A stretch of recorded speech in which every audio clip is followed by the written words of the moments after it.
Magandang araw sa iyo, Kuya Chris, at sa lahat ng tagapakinig at tagahanga nyo. Ako nga po pala si Wilberto. Mula bata ay nakahiligan ko na ang mga kwentong katatakutan at kababalaghan. Lumaki ako sa piling ng aking lolong si Celino, na kilalang magaling na manggagamot. Ayon kay Lolo, nagsimula siyang mag-aral ng espiritual noong edad na 14. Isang matandang lalaki sa kanilang lugar ang nagbigay ng lahat ng kanyang kaalaman at nang pumanaw ito ay siya na ang pumalit. Taong 1973 nang nagkakilala sila ni Lola Pe nang maging pasyente niya ito. Nagkaroon ng manliligaw si Lola na kalaunan ay nalaman niyang isa palang aswang. Maganda si Lola nung kabataan. Halos lahat ng kabinataan sa kanilang lugar ay namimintuho sa kanya at isa na nga doon si Salawade. Nang biguin ni Lola ang manliligaw, ay dito na nag-umpisa ang panggagambala sa buong pamilya niya. Kaya lumapit na sila kay Lolo. Kilala siya noon sa tawag na binatang berdugo ng mga aswang. Kaya sa tuwing magkakaroon ng pangangambala ng mga aswang, ay si Lolo ang tinatawag upang sugpuin ito. Sinadya ng ama ni Lola si Lolo Celino upang humingi ng tulong. Ayon dito, ilang linggo nang isa-isang nagkakamatayan ng kanilang mga alagang hayop. Madalas din nilang makita na umaali-aligid sa lugar si Salawade. Walang inaksayang oras si Lolo at kaagad niyang pinuntahan ang tahanan nila Lola Pe. Pagdating pa lang ni Lolo Celino sa lugar, ramdam na niya ang mabigat na presensya sa paligid. Gayon din ang ilang taong umaaligid na tila ba nagmamasid. Bago pumasok sa bakuran nila Lola, nagsambit siya ng mga kataga at pumadyak ng 3 ulit sa lupa. Gulat na gulat noon ang ama ni Lola nang isa-isang magbagsakan ng 3 kalalakihan na nakatayo sa di kalayuan sa bakuran nila. Nagmamadali namang pumasok ang dalawa sa tahanan at kaagad na inilabas ni Lolo ang kanyang mga kagamitan sa panggagamot. Naglagay siya ng mga pangontra sa lahat ng bintana at pintuan ng bahay. Matapos iyon ay inaya ni Lolo ang ama ni Lola na samahan siyang magtungo sa ilog kung saan maraming nakatanim na puno ng kawayan. Nanguha sila ng mga bagakay at kaagad ding bumalik ng tahanan. Nilagyan ni Lolo ng bagakay ang paligid ng tahanan, ganoon din ang bakod. Nagsulat din siya ng mga kataga sa papel at idinikit iyon sa 4 na sulok ng tahanan. Matapos ang mga ginawa ni Lolo, si Lola Pe naman ang hinarap niya. Pinaupo niya si Lola sa isang silya at nag-usal ng mga kataga, tsaka hinipan ang bunbunan ni Lola. Tumagal ng halos kalahating oras ang ginagawang ritual ni Lolo. At matapos yon, ay naglabas siya ng isang medalyon ng San Benito at binigay kay Lola. Huwag mong huhubarin yan para hindi ka nalapitan ng mga masasamang espiritu at elemento, wika ni Lolo. Lumipas ang mahabang oras, sumapit na ang takip silim. Habang kumakain ng buong pamilya, si Lolo naman ay nagmamasid sa paligid habang nakaupo sa terasa ng tahanan. Lumapit si Lola Pe at inabutan ng makakain si Lolo. Nako, nag-abala ka pa. Busog pa naman ako. Isa pa, hindi ka na dapat lumabas dahil anumang oras, natitiyak kong may darating na isa sa mga aswang na naabutan kong umaaligid kanina, wika ni Lolo. Nainis naman si Lola Pe at muling bumalik sa loob ng tahanan. Dala ang pagkaing hindi tinanggap ni Lolo Celino. Ilang minuto ang nakalipas tatlong kalalakihan ang napansin ni Lolo na papalapit sa tahanan. Huminto ang mga ito sa tarangkahan at masamang tumitig kay Lolo Silino. "O ano, hindi ba kayo makapasok? Bakit ayaw niyong tigilan sa panggugulo ang pamilyang ito?" Tanong ni Lolo sa mga lalaki. "Ikaw pala yan, Silino. Matagal ko nang hinahangad na makaharap ka. Pero palagi akong pinipigilan ng aking ama. Marami ka nang napatay na kalahi ko at iba pang lahi ng aswang. Kinatatakutan ka pero hindi ako tulad nila. Hindi ka uubra sa lakas at bilis ko." Tugon naman ng isa sa mga lalaki. Matipuno ang pangangatawan nito at may katangkaran. Nagpakilala ito bilang Salawade. Kaagad na nag-usal ng mga kataga si Lolo at biglang napaluhod ang lalaki at hindi naman makakilos ang dalawa pang kasama nito. Dito na humakbang papalabas ng bahay si Lolo at lumapit sa tatlo. Bago ko po ituloy ang kwento, sa puntong ito ay punto bista na ni Lolo ang gagamitin ko, na parang siya na ang nagkukwento, nang sa gayon ay maipaliwanag ng maayos ang mga pangyayari. Kaagad akong nag-usal ng mga orasyon at tinapik sa dibdib ang tatlong lalaki. Isang uri ng gamit na hindi ko maaaring isiwalat dahil lubhang delikado ang gamit na ito. Isa itong kasa ng mga orasyon na maaaring makapatay ng anumang nilalang gamit lamang ang paghawak. Pasasabugin nito ang puso hanggang sa bawian ng buhay. Gumagana lang ang mga gamit kapag may banta sa iyong buhay o di kaya naman ay sobrang sama ng nilalang na makakaharap mo. Alam ito ng lahat ng mga antingero at albularyo. Matapos kong gamitin ng isa sa pinakamalakas kong gamit, kaagad kong inalis ang pamako. Humihingal na bumagsak sa lupa ang dalawang lalaki, habang si Salawade naman ay sumusuka na ng dugo. Pero nagawa pang makatayo at mabuhat ang dalawang kasama. Mabilis na umalis ang mga ito sa lugar.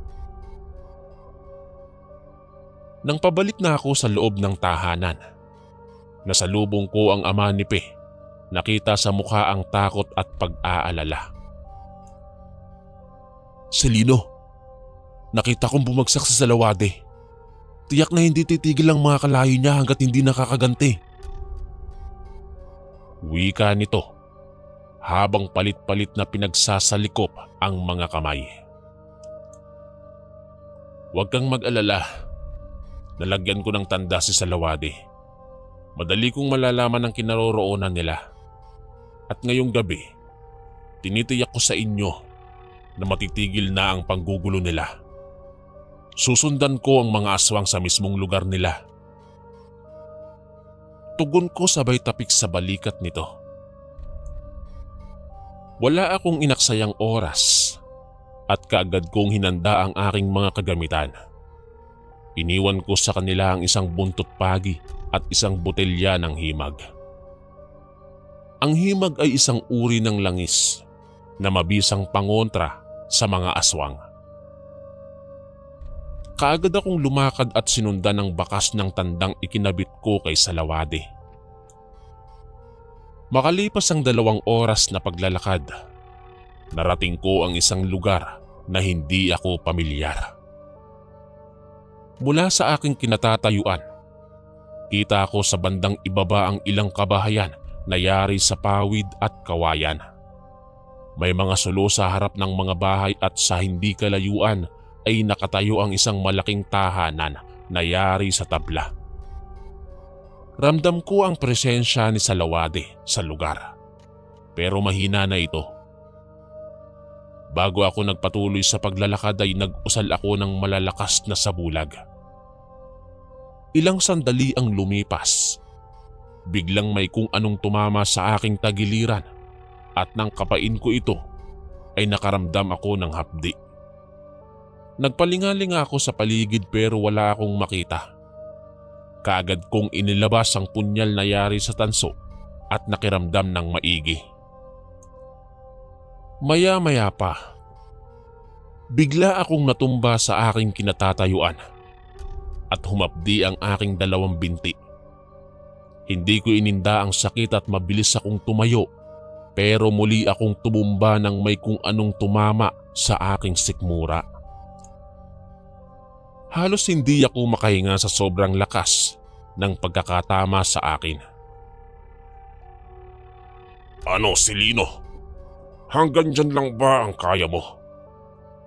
Ako si Zahid, ang ama ni Salawade na pinaslang mo. Alam kong may kasalanan ng aking anak, pero ang anak ay anak. Gaano man ito kasama. Hindi maaatim ng isang magulang na makitang mamatay sa kanyang harapan ng anak. Wika ng isang tinig na nagmumula sa madilim na bahagi sa di kalayuan sa kinatatayuan ko. Mula sa isang malaking puno ng sampalok ay lumabas ang isang matandang lalaki. Nasa likuran naman nito ang dalawang naglalakihang nilalang. Mabalahibo ang buong katawan. Mahahaba ang nguso. Nakangisi ang mga ito at kita ang pagtulo ng malapot na laway. Kahit anong lakas mo, hindi ka mananalo sa mga alaga kung umangob. Singbilis sila ng kidlat at kailanman ay hindi ito matatapatan ng isang normal na taong gaya mo. Dagdag pa ng matanda at humakbang ito papalapit sa akin. Kaagad kong hinawakan ang aking kwintas na yari sa dignum kung saan naroon ang isa sa pinakamalakas kong gamit. Inusal ko ang mga kataga noon habang nakatitig sa mga nilalang na nasa aking harapan. Kahit anong gawin mo ay hindi uubra sa... Hindi na natapos ng matanda ang pagsasalita nang bigla itong mapaluhod sa lupa at sumuka ng tugo. Ang dalawang alaga naman nito ay natumba at biglang naging abo. Huwag mong sabihin. Tangan mo ang gamit na Hindi na natapos ng matanda ang sasabihin dahil nalagutan na ito ng hininga. Tumumba ang walang buhay na katawan nito at sumubsob sa lupa. Ang umangob nga pala ay isang uri ng aswang na sa gubat naninirahan. Mabilis nga itong kumilos pero hindi nila kayang tagalan kahit ang mababang uri ng tigalpo.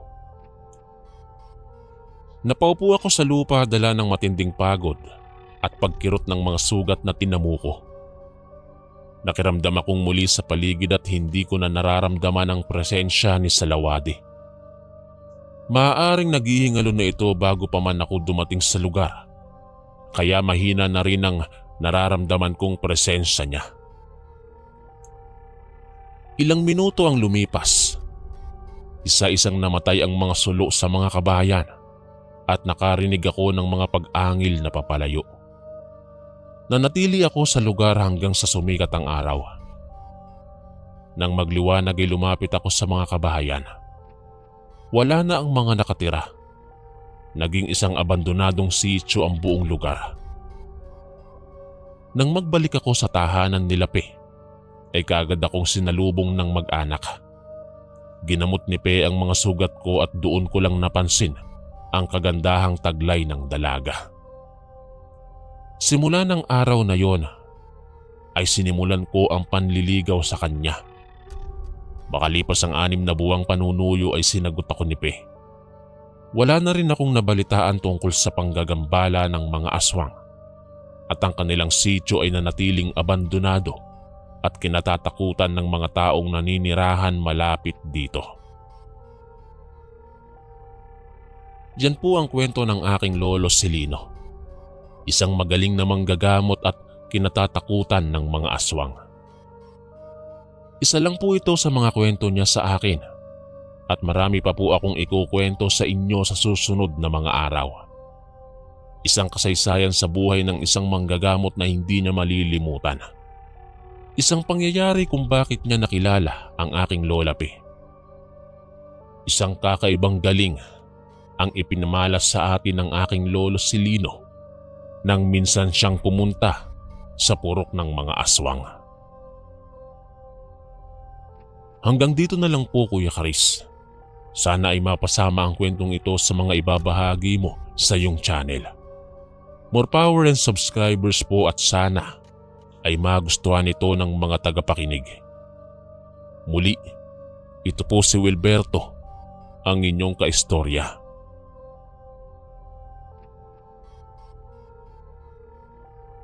Magandang araw, Kuya Chris.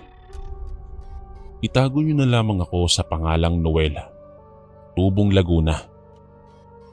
Kasalukuyan akong nasa edad na 50. Ang kwentong aking ibabahagi ngayon ay patungkol sa nakakakilabot kong karanasan nung ako ay binata pa lamang. Hindi pa naaabot ng kuryente ang aming lugar ng mga panahong yon. Sinasabi nila na kaya raw laganap ang aswang nung kapanahunan ng aking pagiging binata sapagkat hindi pa uso noon ang kuryente. Hindi gaanong maliwanag ang aming baryo sa tuwing sumasapit ang takip silim. Isang gabi ay napagkasunduan namin ng aking kaibigan si Jimmy ang magtungo sa sapa upang manghuli ng mga talangka, palaka at hito. Nakasanayan na namin ang magtungo sa ilog tuwing gabi upang manghuli ng mga mauulam. Nang panahong iyon ay sagana sa lamang ilog ang sapa sa aming lugar.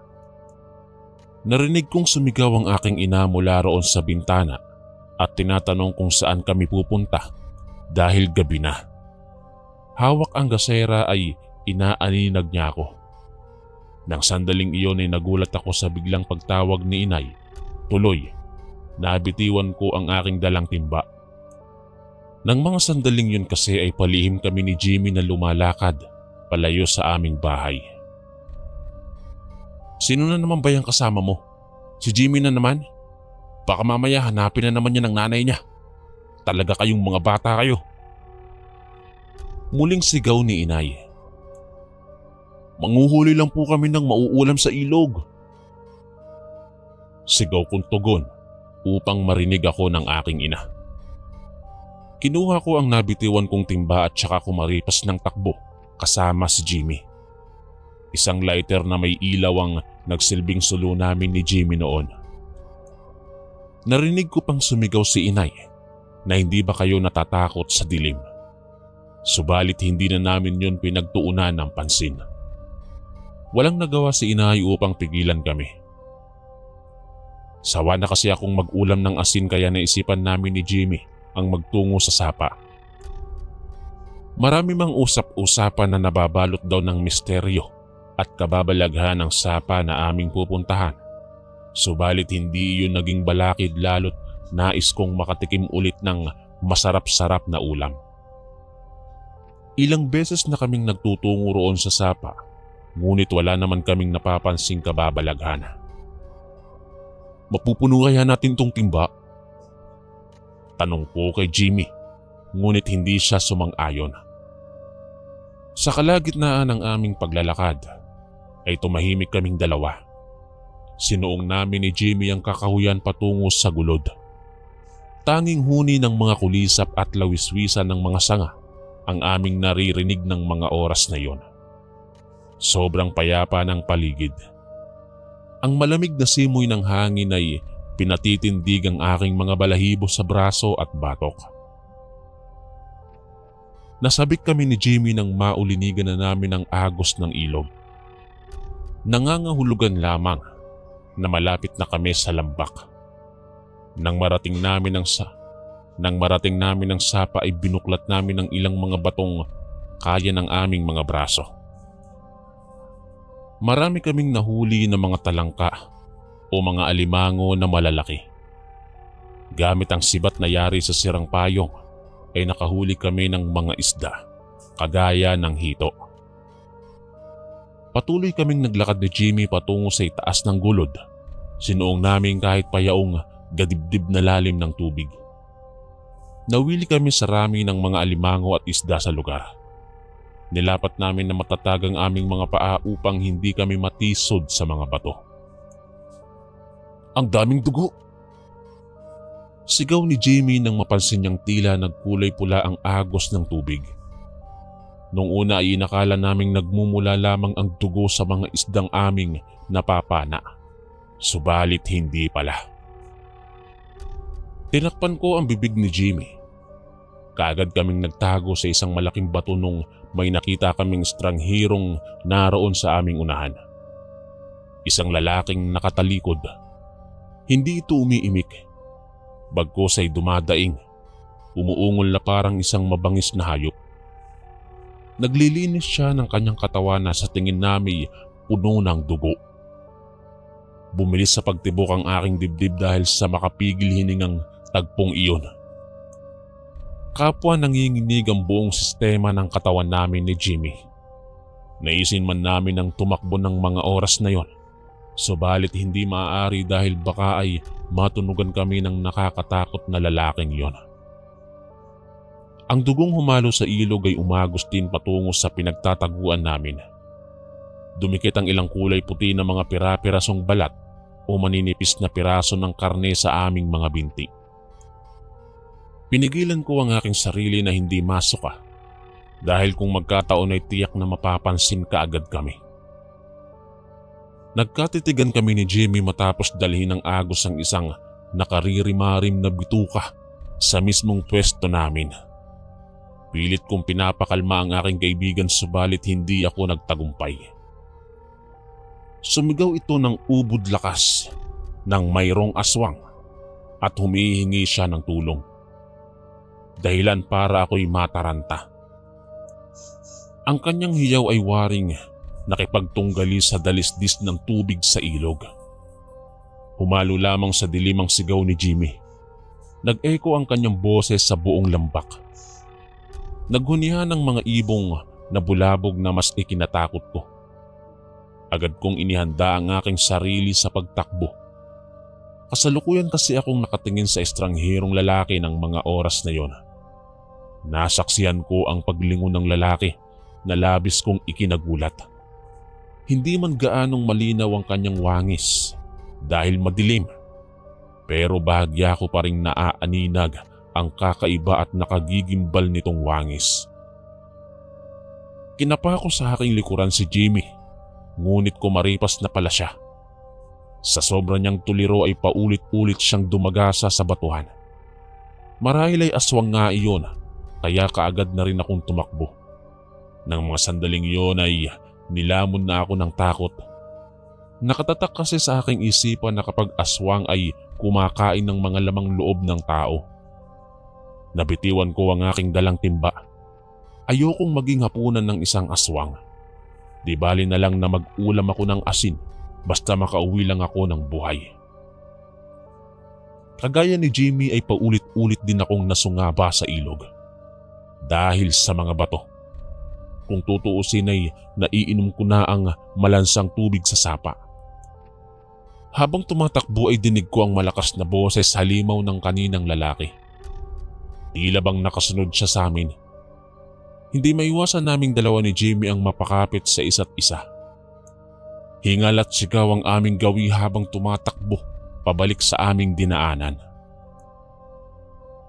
Muli ay narating namin ang gadibdib na bahagi ng tubig. Lumusong kami roon dahil mas madali ang dumaan sa ilog kaysa sa masukal na gubat sa gilid.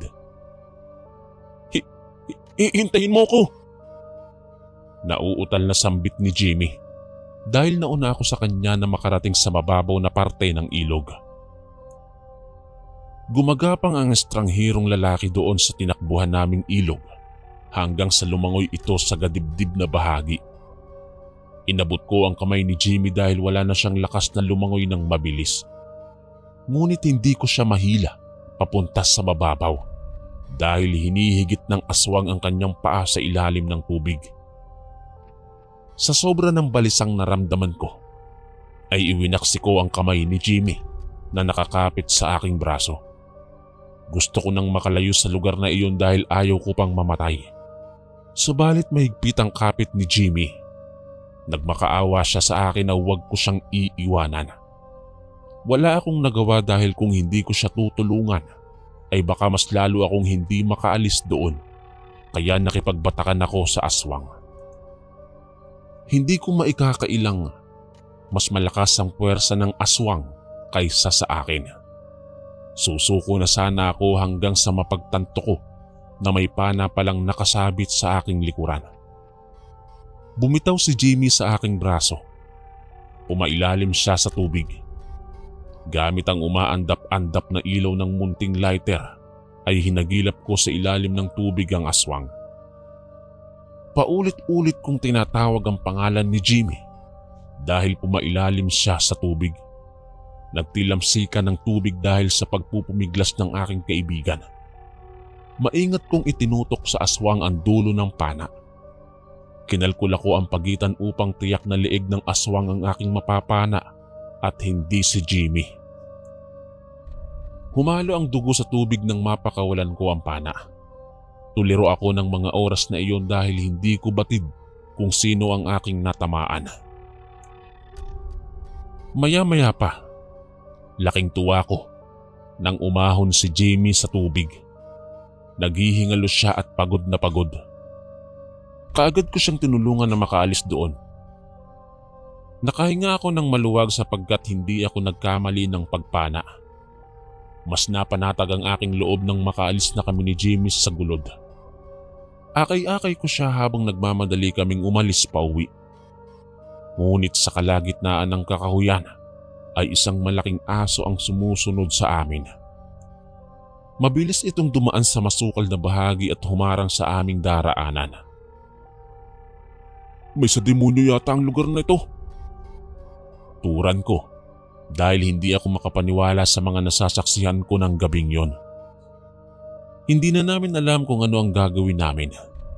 Dapat ba kaming bumalik papunta sa ilog o magpatuloy na lamang kahit may malaking aso na nakaharang sa daan? Aso lang naman pala. Usal ni Jimmy. Para sa kanya ay isang ordinaryong aso lamang ang aming nakita. Pero para sa akin ay hindi yun basta isang aso lamang. Dahil sa tanang buhay ko noon, ay noon lamang ako nakakita ng aso na ganoon kalaki. Kung may makita man akong aso sa gabi, hindi naman ganoon kapula ang kanilang mga mata. Kapag may aso akong naiilawan sa mata, ay hindi naman nagbabaga ang mga matang kagaya ng nakasalubong namin ni Jimmy. Mabangis ang hayop na parabang nais kaming sunggaban. Maswerte kami dahil nakita kong sukbit-sukbit pa rin ni Jimmy ang kanyang pana. Nang gabing iyon kasi, ay 2 pana ang aming ginawa bago kami nagtungo sa ilog. Nang sumunggab ang malaking aso ay sinalubong ko siya gamit ang paglipad ng pana na itinarak ko sa kanyang noo. Lumagapak ang aso sa lupa at naging isang matandang babae. Napaatras kami ni Jimmy dahil sa kababalaghan na aming nasaksihan. Dumaing ang babae sa sobrang sakit ng pagkakabaon ng pana sa kanyang noo. Sugatan man pero nagawa niya pa ring tumakbo palayo sa amin. Sa isang iglap lang ay naglaho siya. Sobrang bilis niyang tumakbo. Pagtakbo na hindi nagagawa ng isang ordinaryong tao. Pagdating namin sa bahay ay agad akong sumigaw kay inay na tulungan kami. Nagulantang ang buong baryo ng gabi ring iyon matapos naming ipamalita ang mga kababalaghang naranasan namin ni Jimmy. Kagagawa nito ng mag-asawang aswang na nakatira doon sa tabing ilog. Sambit ng ilang tao na pumaligid sa amin. Nagkaisa ang lahat na suguri ng isang barong-barong doon sa may tabing ilog na tinitirahan ng mag-asawang matanda. Pinangunahan ito ng ama ni Jimmy ang pagsugod. Galit na galit kasi ito sa rami ng sugat na natamo ng kanyang anak. Lahat sila ay may tangan na sulo. Ang kanilang mga sulo ay yari sa tuyong palapa ng niyog na sinindihan. Tinuro ko sa kanila ang lugar kung saan namin naiwan ng mga aswang, subalit wala na ito roon. Nang marating naman namin ang tirahan ng mag-asawang matanda, wala kaming tao na naratnan. liban na lamang sa 2 palaso na pagmamay-ari namin ni Jimmy. Nanariwa sa aking alaala kung paano ko napatamaan ang mga aswang. Umuwi kami nang hindi man lang nakaganti sa mag-asawang aswang. Kinaumagahan ay hindi na namin nakita pa sa aming baryo ang mag-asawang matanda. Isinaad ko sa kanila na sa mismong noo at leeg ko natamaan ang mga aswang. Ang kwentong iyon ay nagpasalin-salin hanggang sa umabot sa mga kalapit na baryo at lumawig pa. Kaya simula nun, natatakot na ang mga tao sa aming baryo kapag may nakakasalubong silang matanda na may peklat sa noo at leeg. Naging katatakutan na ang kwentong iyon na nagsilbing babala na ang peklat sa noo at leeg ng matanda ay palatandaan na minsan na silang nabigo sa kanilang pambibiktima. Hanggang dito na lang po ang aking kwento. Sana po ay nagustuhan ng mga tagapakinig. Muli, ako po si Noel, ang inyong kaistorya.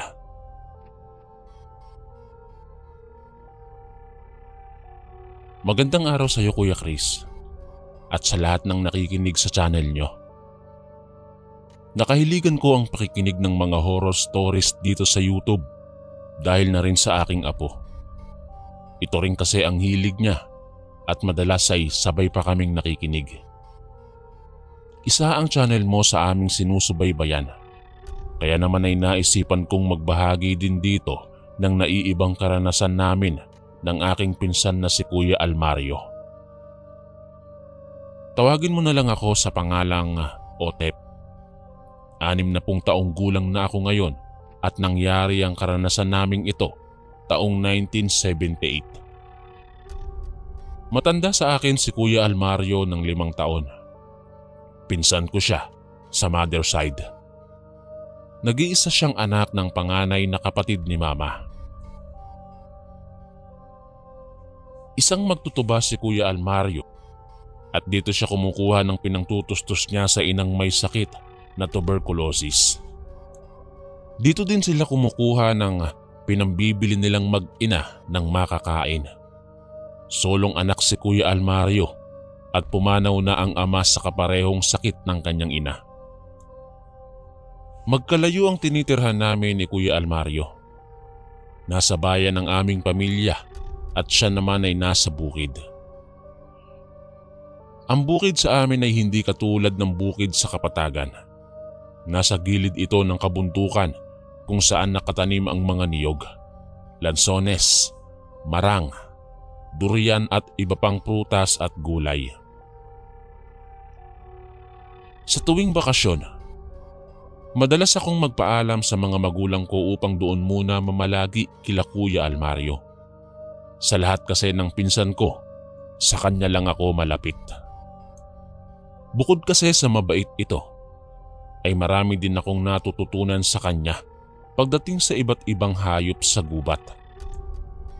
Isa sa hilig ko ang manghuli ng mga ibon tulad ng alimokon o bato-bato sa Tagalog, tamsi at mayang pula. Nang sumapit ang bakasyon namin, namili na kami ni Mama ng mga pagkaing dadalhin ko at bumili na din ako ng mga goma para sa gagawin kong tirador at bitag sa mga ibon. Hinatid ako nila Mama at Papa sa bukid. Sumama sila para kamustahin na rin si Tia Salma. Pagdating namin sa lugar, naabutan namin si Kuya Almario na naglalagay ng tungog sa tuba. Ang tungog ay isang uri ng kahoy na nilalagay sa tuba upang magkaroon ito ng kulay at masarap na lasa. 2 kubo ang naroon sa nyugan nila Kuya. Ang isa ay para kay Tia Salma at ang isa naman ay para kay Kuya. Masaya niya kaming sinalubong at tinulungan sa mga daladala namin. Kinamusta ni Mama si Tia. Bago pa sumagot si Kuya ay nakarinig kami ng isang babae na umubo. Tinawag nito si Mama. Nagbilin din ito na huwag nang pumasok at baka mahawa pa sila. Nakita kong nangilid ang mga luha sa mga mata ni Mama pero mabilis itong umiwas sa amin. Nilabas nito ang pitaka at nag-abot ng pera kay Kuya Almario. Inabot niya ang isang sisidlan na naglalaman ng mga gamot. Hindi na nagtagal sila mama at nagpaalam na rin sila.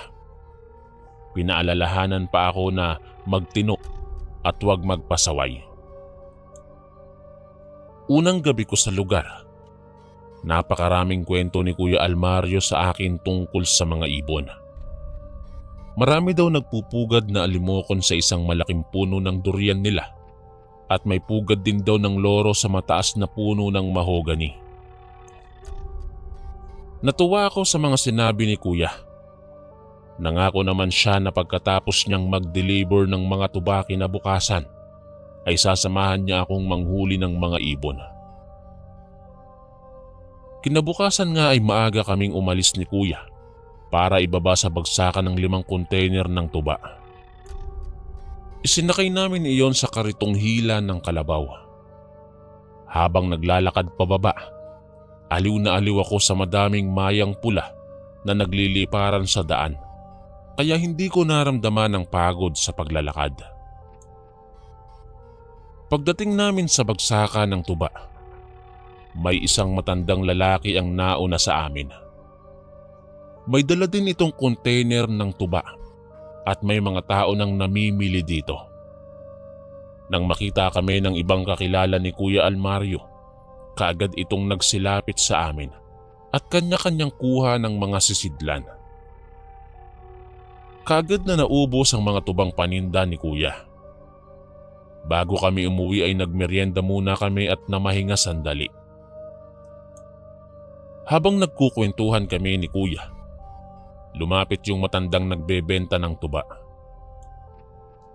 Magandang araw sa inyo.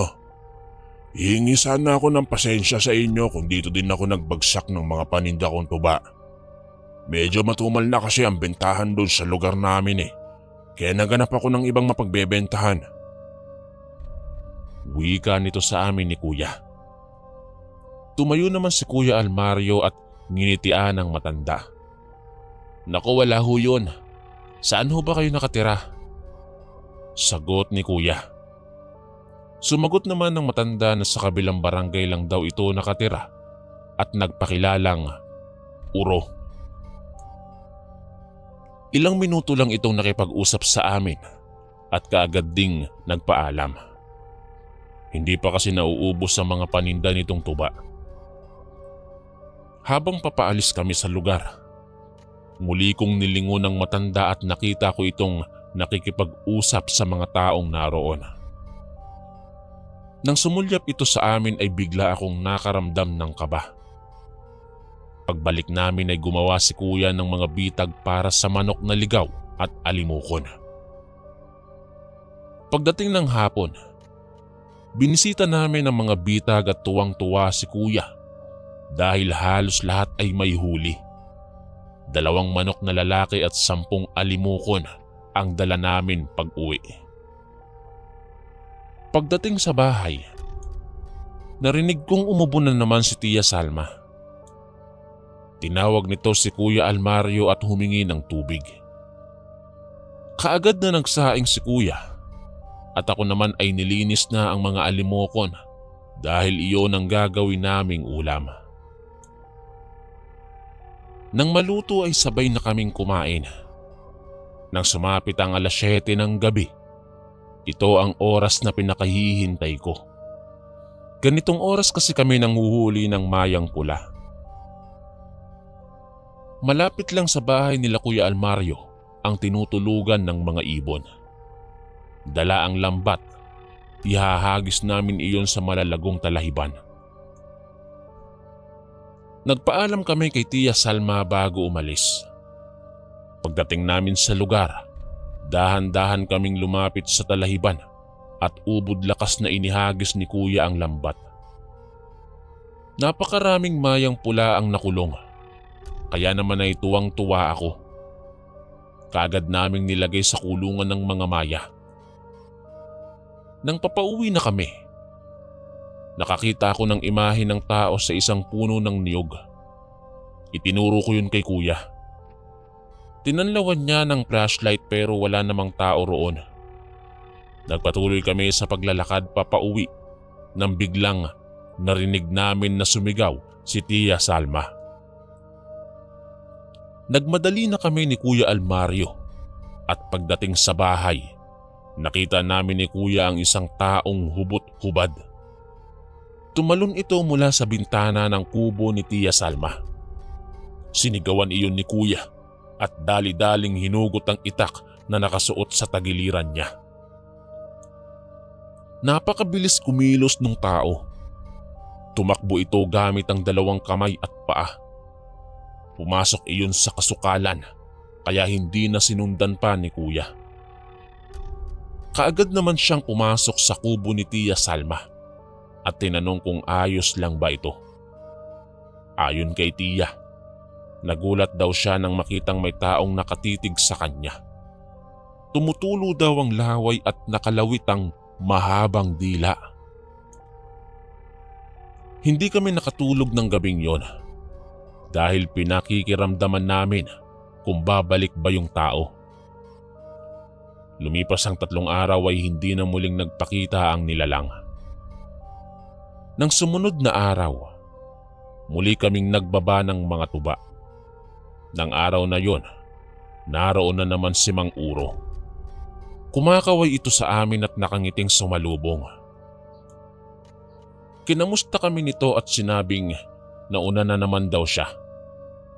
May 3 container pa ng tuba ang matanda at sinabing papauwi na rin siya.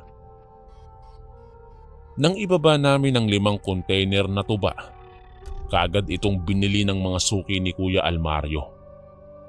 Gaya ng dati, namahinga muna kami at nagmeryenda bago bumalik sa tahanan. Nang papaalis na kami, tinawag ni Mang Uro si Kuya Almario. Inabot nito ang isang babasaging sisidlan na may lamang mapulang likido na may iba't ibang uri ng ugat. Almario, dalhin mo na ito. Nabalitaan ko sa mga tao dito na may sakit daw sa baga ang nanay mo. Makatutulong ito sa kanya. Espesyal na tubayan na hinaluan ko ng mga ugat ng iba't ibang ugat ng puno at halaman. Ipainom mo yan sa nanay mo tuwing hapon. Wika ng matanda. Tinanggap naman ni Kuya ang bote at saka nagpasalamat. Pagdating sa bahay, inilagay ni Kuya ang botelya ng tuba sa tabi ng hagdan. Naghanda na kami ng pagkain at hinatiran na rin ng pagkain si Tia Salma. Nang araw na yun, hindi kami umalis ng nyugan dahil kailangan naming balatan ang mga niyog na gagawing kopras. Pagdating ng hapon, biglang umubo ng umubo si Tia Salma na para bang isusuka na nito ang lahat ng lamang loob. Nagmamadaling pinuntahan ni Kuya ang kubo dala ang mga gamot. Makalipas ang ilang minuto, hindi pa rin tumitigil ang pag-ubo ni Tia. Dito na naalala ni Kuya ang ibinigay sa kanya ni Mang Uro. Kinuha niya yon at pinainom si Tia. Maniwala man kayo o hindi, Kuya Chris, biglang tumigil sa pag-ubo si Tia. Kinagabihan, habang kumakain kami ng nilagang saging sa kubo ni Kuya Almario, bigla na namang sumigaw si Tia Salma. Mabilis na tumayo si Kuya at dinampot ang itak na nasa lamesa. Paglabas namin ng tahanan, nakita na naman namin ang imahe ng isang tao. Sa pagkakataong yon, nakaharap na ito sa amin. Tumutulo ang laway at nakalabas ang mahabang dila. Patakbong sinugod ni Kuya Almario ang nilalang at inundayan ng pagtaga. Mabilis namang kumilos ang nilalang. Tumalon ito at muling humarap kay Kuya. Akmang susugod ang nilalang ngunit bigla itong napaluhod at umangil na parang nasaktan. Lumundag ito papunta sa kasukalan. Pero hindi nito nagawa dahil may lalaking humablot sa paa nito at hinampas sa lupa. Dito ko napansin ang kasuotan ng lalaki. Pulang kamesa de chino, pantalong kulduroy na gula-gula nitang laylayan at buhok na kulay puti at parang sintigas ng alambre. Hindi ako maaaring magkamali. Si Mang Uro ang lalaking lumalaban sa nilalang. Nang saksakin ng lalaki ang nilalang sa dibdib, gumawa ito ng napakalakas na pag-angil hanggang sa bigla na lang itong manlupaypay. Humarap sa amin ni Kuya ang lalaki at tama nga ang aking hinala. Si Mang Uro nga yun. Lumapit ito sa amin at inutusan kaming manguha ng mga tuyong sanga ng puno para sunugin ang katawan ng nilalang. Wala sa sarili na sinunod namin ang utos ni Mang Uro na manguha ng mga tuyong sanga. Matapos makaipon ay kaagad na sinilaban ni Mang Uro ang katawan ng nilalang at ipinaliwanag sa amin kung ano ang nangyari. Ayon kay Mang Uro, ang nilalang ay aswang na anduduno. Naaamoy nito ang mga taong may sakit at ito ang ginagawa nilang pagkain. Matagal na daw hinahanap ng matanda ang nilalang at nang malaman niyang may sakit si Tiya ay sinubaybayan niya ang lugar namin. Matapos magpaliwanag, muling pinaalala ni Mang Uro na ipainom kay Tiya ang ibinigay na tuba upang gumaling na ito sa karamdaman. Tumangulang si Kuya Almario at dali-daling pinuntahan si Tiya upang alamin ang kalagayan. Inuubo na naman ito, kaya muling pinainom ang binigay ni Mang Uro. Simula ng gabing yon, ay hindi na muli pang nagpakita si Mang Uro. Makalipas naman ng 1 buwan, biglang naging maayos ang pakiramdam ni Tiya at nang dalhin ito sa doktor ay katakatakang wala na ang sakit nito sa baga. Malaki ang pasasalamat namin kay Mang Uro. Sinubukan namin siyang hanapin pero wala ni isang nakakakilala sa kanya. Hanggang dito na lang po ang aking kwento at maraming salamat po. Lubos na gumagalang. Otep.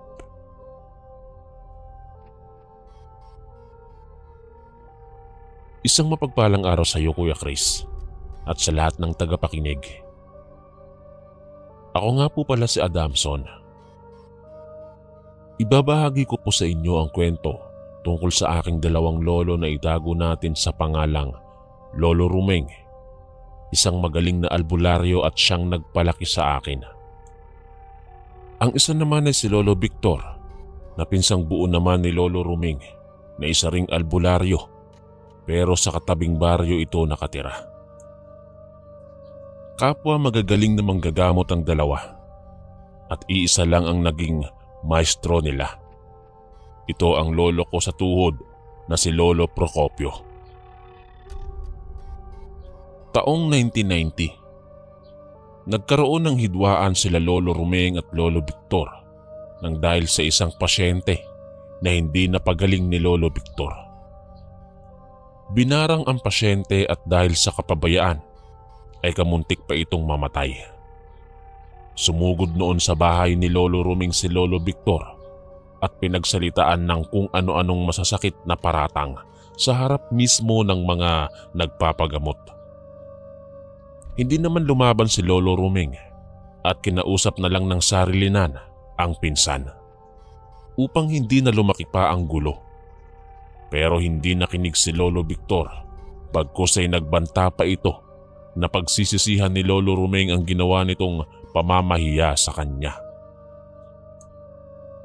Matapos ang komprontasyon ay umalis na si Lolo Victor at nagpatuloy naman sa panggagamot si Lolo Rumeng. Makalipas ang 1 linggo, isang pasyente na naman ni Lolo Victor ang nagpunta sa bahay ni Lolo Rumeng upang sumangguni. Punong-puno ng sugat ang mukha ng batang babae na edad 7 taon. Apektado na ang ilong nito at barado na ng mga natutuyong langib. Malapit na ring umabot sa mata ng bata ang mga sugat kaya hindi na nakatiis si Lolo Rumeng at pinapasok ang mga magulang ng bata upang doon na gamutin. Bago simulan ni Lolo Ruming ang gamutan, tinanong nito ang mga magulang ng bata kung ano ang sinabi sa kanila ni Lolo Victor. Mrs. Matanong ko lang, ano ba ang sinabi ni Victor na sakit ng anak nyo? Tsaka, ano-ano ba ang mga bilin niya sa inyo? Baka naman hindi nyo nagawa ang mga bilin niya, kaya hindi pa gumagaling ang bata. Tanong ni Lolo Ruming. Ang sabi po kasi ni Tata Victor ay barang daw po ang ginagawa sa anak ko. At malakas daw po ang mambabarang, kaya medyo matatagalan ang gamutan. Hirap na po kasing makahinga ang anak ko kaya dinala ko na sa inyo. Dinala na din namin siya sa ospital pero hindi po tumatalab ang mga gamot na inirereseta ng mga doktor. Kayo na lang po ang huli naming pag-asa, Tata Ruming. Tugon naman ng ginang habang tumutulo ang mga luha. Kaagad na sinuri ni Lolo Ruming ang mga sugat ng bata at napailing ito. Nako misis, hintayin niyo ako dito at kukuha lang ako ng mga gagamiting gamot. Sagot ni Lolo Ruming. Ang bugahin ay isang uri ng karamdaman na kumakapit sa mga bata. Para itong tigyawat na malalaki at kapag pumutok ay nagkakaroon ng makapal na langib. Kadalasang gawa ito ng mga elementong natutuwa sa mga bata. Pagbalik ni Lolo Ruming, dala nito ang dahon ng ikmo, dahon ng tabako at bungang pangnganga. Nginuya ni Lolo Ruming ang mga sangkap at kinarga ang bata at saka marahang ibinuga ang katas sa mga sugat. Matapos iyon ay sinabi ni Lolo Ruming na kinakailangan bumalik sila araw-araw para bugahan ang mga sugat. Makalipas ng 3 araw na pabalik-balik ng mag-asawa sa bahay nila Lolo Ruming, unti-unting natuyo ang mga sugat ng bata at maayos na rin itong nakakahinga. Hanggang sa tuluyan ng gumaling ang mga sugat. Laking pasasalamat ng mag-asawa dahil naging mabilis ang paggaling ng kanilang anak. Dahil sa nangyari, isa-isang lumipat kay Lolo Ruming ang mga pasyente ni Lolo Victor.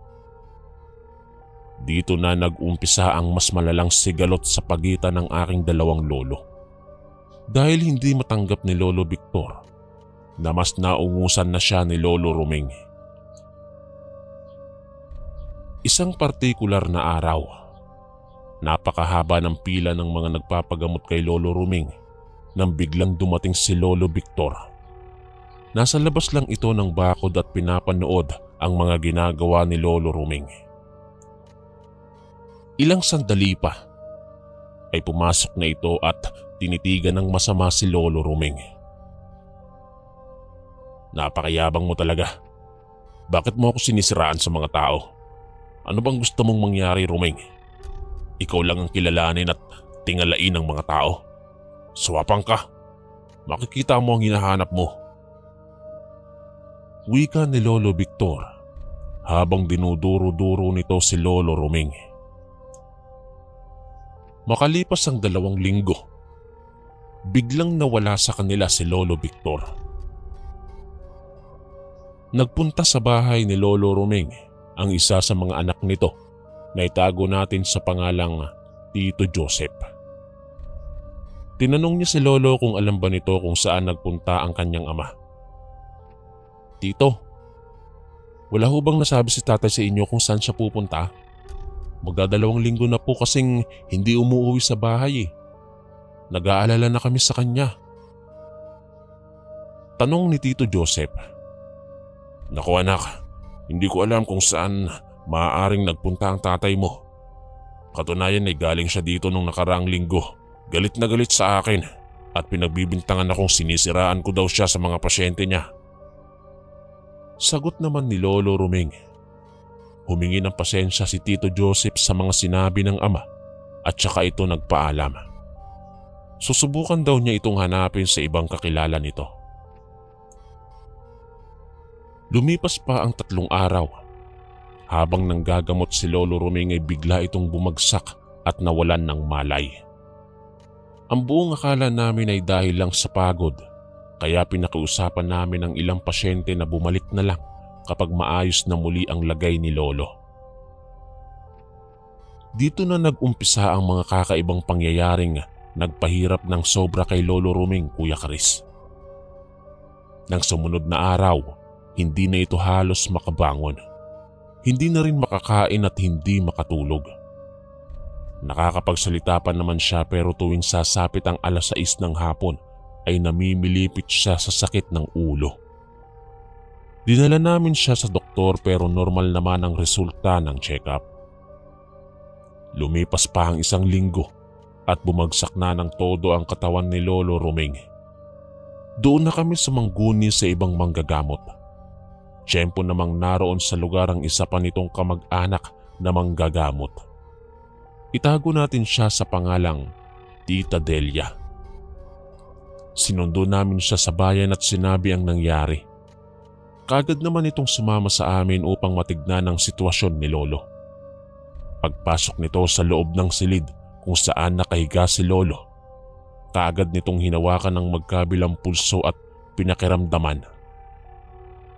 Ilang sandali pa ay nagpakuha ito ng 1 basong tubig. Tinanong din ito si Lolo kung may nakaalitan bang tao na may alam sa panggagamot. Doon na pumasok sa isip ko si Lolo Victor. Hindi ko lang masabi dahil natatakot ako na baka pagmulan pa ng mas malaking gulo.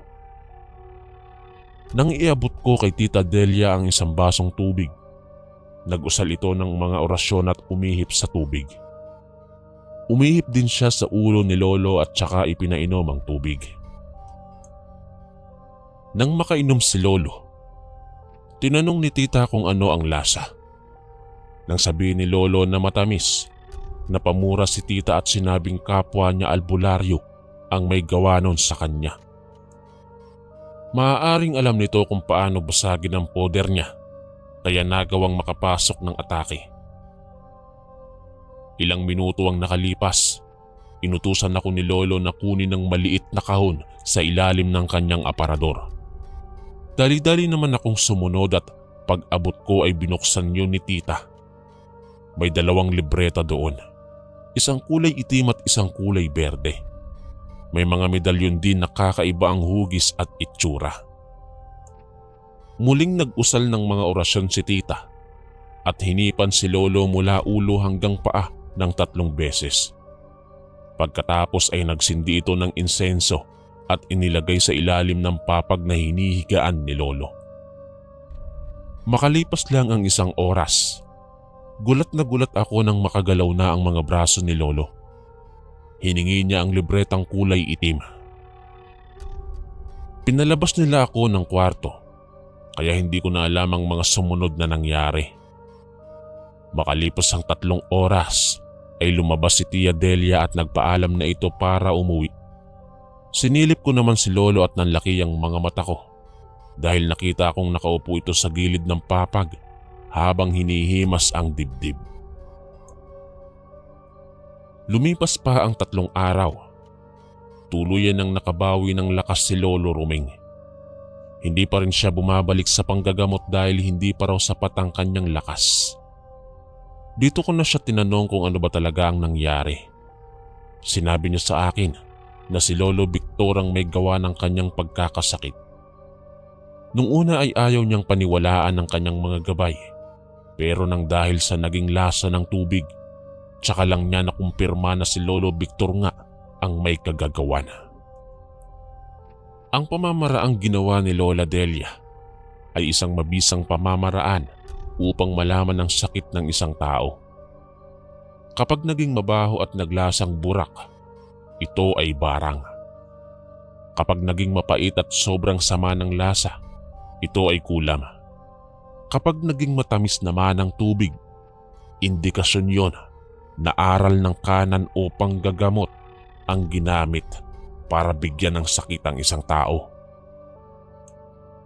Para din sa kaalaman ng lahat, iisa lang ang pinanggalingan ng kapangyarihan ng mangkukulam at albularyo. Kaya ang anumang aral ay maaaring magamit sa kabutihan o kasamaan. Unti-unting nakabawi ang katawan ni Lolo Rumeng at si Lolo Victor naman ay natagpo ang patay sa kubong pagmamay-ari ng kaibigan nila Lolo na isa ring manggagamot. Sana po ay kapulutan ng aral ang kwentong ito. Kailanman, ang inggit kapag sumobra ay maaaring ikapahamak ni numan. Nalungkot si Lolo Rumeng sa pagpanaw ng kanyang pinsan. Hindi niya inaakala na dahil lang siguro sa inggit ay nagawa ito ni Lolo Victor sa kanya. Nagawa man iyon ng kanyang pinsan sa kanya ay hindi naman naghihinanakit si Lolo. Bagkus ay ipinagdarasal niya ang kaluluwa ng kanyang namayapang pinsan. Isang aral po ang natutunan ko sa dalawa kong lolo. Ang kagalingan at tagumpay ng isang tao ay hindi dapat kainggitan.